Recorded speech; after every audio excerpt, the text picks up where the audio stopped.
నమస్కారం.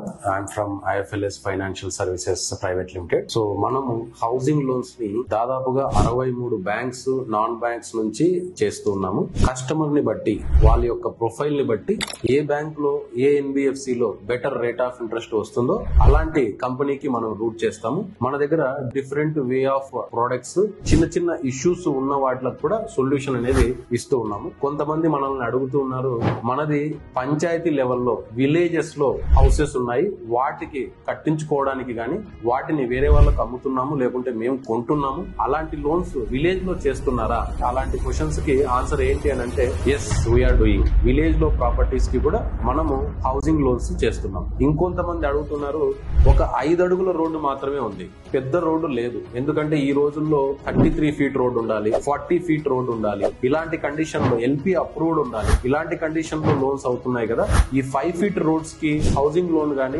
Mortgage loan గానీ మాకు దొరుకుతుందా అని అడుగుతున్నారు. Yes, we're having solution. అలాంటి 5 ఫీట్ రోడ్ కూడా we're providing option, we're providing loan options.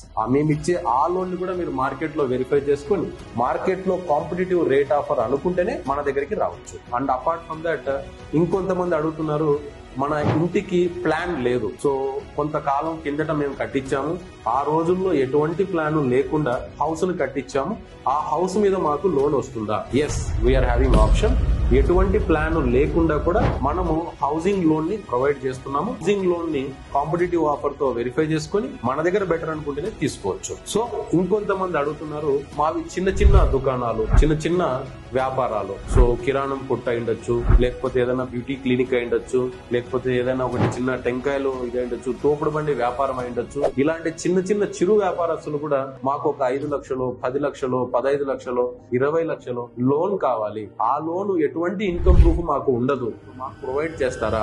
Yes, we will provide. ఇంకొంతమంది అంటున్నారు, ఇన్కమ్ ట్యాక్స్ లేకుండా అనే ఆప్షన్ కాకుండా ఒక ఇన్కమ్ ట్యాక్స్ ని మేము ఫైల్ చేసాం, సో మేము ఫర్మ్ పెట్టి జస్ట్ 1 ఇయర్ అవుతుంది, లేదు ఫర్మ్ పెట్టి 2 ఇయర్స్ అవుతుంది, సో ఆ కంపెనీ ITR నాకు 1 సంవత్సరందే ఉంది, నాకు ఇల్లు కట్టుకోవాలంటే ఒక 50 లక్షలు రిక్వైర్మెంట్ ఉంది, లేదు ఉన్న ఇంటి మీద ఒక 50 లక్షలు లోన్ రిక్వైర్మెంట్ ఉంది, ఇలాంటి కండిషన్ లో మాకు ఏమైనా లోన్ చేయగలుగుతారా?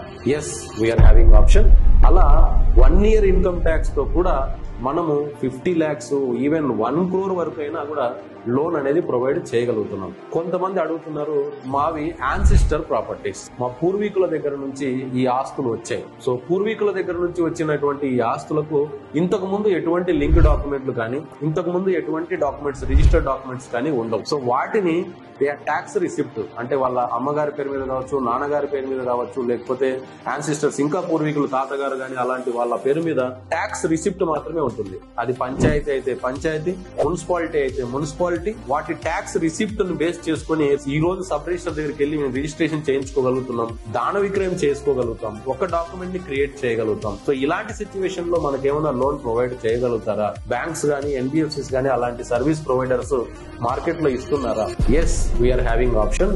అలా సింగిల్ డాక్యుమెంట్ తో ఉన్నటువంటి ప్రాపర్టీస్ కి కూడా మనం అన్ని రకాలటువంటి హోమ్ లోన్స్ కావచ్చు, అంటే మనం కన్స్ట్రక్షన్ చేసుకోవాలి, సింగిల్ డాక్యుమెంట్ లో ఉన్నటువంటి అలాంటి ప్లేస్ ని మనం దాన విక్రయం చేసుకున్నాం, అదే ప్లేస్ లో ఇల్లు కట్టాలి, మా పూర్వీకులు ఇదే ఇంట్లో ఉన్నారు, మేము కూడా కొత్త ఇల్లు అదే ప్లేస్ లో కట్టుకోవాలని ఎమోషనల్ గా ఉన్న వాళ్ళకి కూడా మనం అక్కడ హౌసింగ్ లోన్ ని ఏర్పాటు చేస్తాం. అదే విధంగా అదే ఇల్లు, పాత ఇల్లు ఉంది, అందులో మార్టిగేజ్ లోన్ పెట్టుకుని చిన్న డెవలప్మెంట్ చేసుకుంటాం, పైన ఇల్లు కట్టుకుంటాం, లేదు అందులో ఇంటీరియర్ ని డెవలప్ చేసుకుంటాం, సో మార్టిగేజ్ లోన్ రిక్వైర్మెంట్ ఉంది, లేదు వ్యాపార రీత్యా ఆ డబ్బుని యూజ్ చేసుకుంటాం, మాకు మార్టిగేజ్ లోన్ కావాలంటే కూడా ఆ ఇంటి మీదనే మనము మార్టిగేజ్ లోన్ కూడా ఇస్తాం. అంటే సింగిల్ డాక్యుమెంట్ తో లోన్ ఫెసిలిటీ మార్కెట్ లో లేదు అనే కంగారు అవసరం లేదు, సింగిల్ డాక్యుమెంట్ తో కూడా మార్కెట్ లో మనము లోన్ ప్రొవైడ్ చేయించగలుగుతాం. సో ఇంకొంతమంది అడుగుతున్నారు, మాకు ITR as well as income proofs ఇలాంటి కండిషన్ లో కాకుండా, ఈ 5 లక్షలు 10 లక్షలు కాకుండా మా వ్యాపారం బాగుంది, కొన్ని కారణాల వల్ల మేము బ్యాంకింగ్ అయితే బాగా చేసాం కానీ ITR లో చేయించుకోలేదు,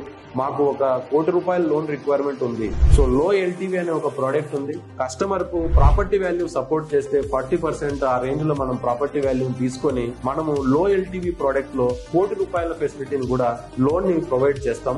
మనం శాంక్షన్ చేసిన తర్వాత కూడా మార్కెట్ లో విచారించి ఇది బెటర్ రేట్ ఆఫ్ ఇంట్రెస్ట్ అనుకుంటేనే మన దగ్గర వచ్చి తీసుకోవచ్చు. సో ఇలా మనం రకరకాల 5 అడుగుల రోడ్డుకి చేస్తాం, పంచాయతీ అప్రూవల్ లో ఉన్నా చేస్తాం, అండ్ వితౌట్ ఐటీఆర్ చేస్తాం, విత్ ఐటీఆర్ లో కూడా కాంపిటేటివ్ ఆఫర్ తో చేస్తాం. ఆల్మోస్ట్ ఆల్ బ్యాంక్స్ లో రేట్ ఆఫ్ ఇంట్రెస్ట్ కానీ, లోన్ అమౌంట్ కానీ, ప్రాసెసింగ్ ఫీ కానీ, ఇలాంటి ఖర్చులన్నీ, ఎక్స్పెండిచర్ ఇన్సూరెన్సెస్ కానీ కంపేర్ చేసుకొని మార్కెట్ కన్నా బెటర్ అనుకుంటేనే మన దగ్గర హౌసింగ్ లోన్స్ కానీ, మార్ట్గేజ్ లోన్స్ కానీ, యాజ్ వెల్ యాజ్ ఇలాంటి ప్రాపర్టీని మనం పెట్టుకొని ఓవర్ డ్రాఫ్ట్ ఫెసిలిటీ ఇస్తారా, యూజ్ చేస్తేనే ఇంట్రెస్ట్ అనే ఆప్షన్ లో ఓవర్ డ్రాఫ్ట్ ఫెసిలిటీ కూడా మనం ప్రొవైడ్ చేస్తాము. సో అలాంటి ఓవర్ డ్రాఫ్ట్ కూడా ఏమైనా రిక్వైర్మెంట్ ఉంటే కూడా come to us. Thank you.